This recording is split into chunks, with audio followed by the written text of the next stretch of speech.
So this is a pretty inexpensive do-it-yourself fire pit.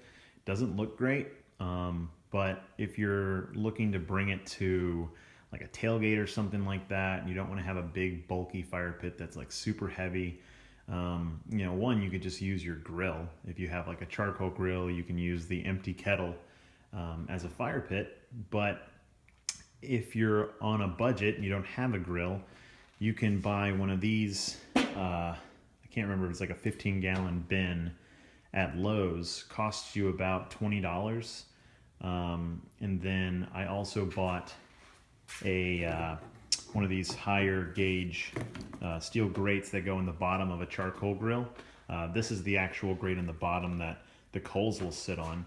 And then I also got these 5-inch long 5/16 lag bolts.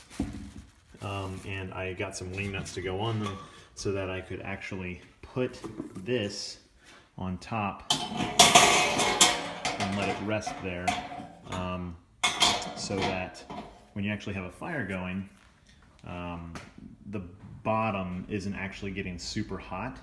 Eventually, whatever you're burning here, the ashes are going to fall to the bottom, but while it's actually burning, it won't actually be resting directly on the bottom, which is a little flimsy. I usually put these on top of some cinder blocks if I'm doing it at home, but if I'm traveling or I'm going to a tailgate somewhere, I don't want to bring cinder blocks with me.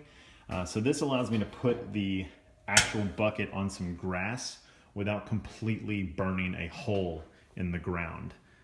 So I'm gonna be using this weekend, and we'll see how it goes, but this is pretty sturdy. These 5-inch bolts are doing the trick. So the idea is, I've got a fire log, and I'll put it on top of this grate and put a couple of pieces of wood and see how it goes. Now, having it on above the bottom will also help with some airflow, but we'll see. And then also, I just had some leftover heat-resistant spray paint. I think it's like $4 a bottle.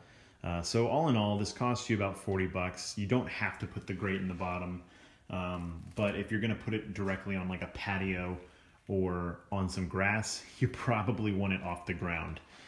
So yeah, this is just kind of a little hack with the grate in the bottom. So we'll see how it goes. But yeah, this is pretty inexpensive.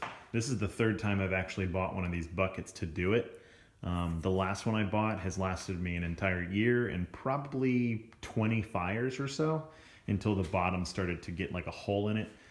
That very well could have been because of rust, but it doesn't help that I would also burn one of these fire logs directly on the bottom.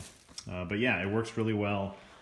It's come in handy, and for very cold tailgates this weekend, it'll be just above freezing. It really is convenient.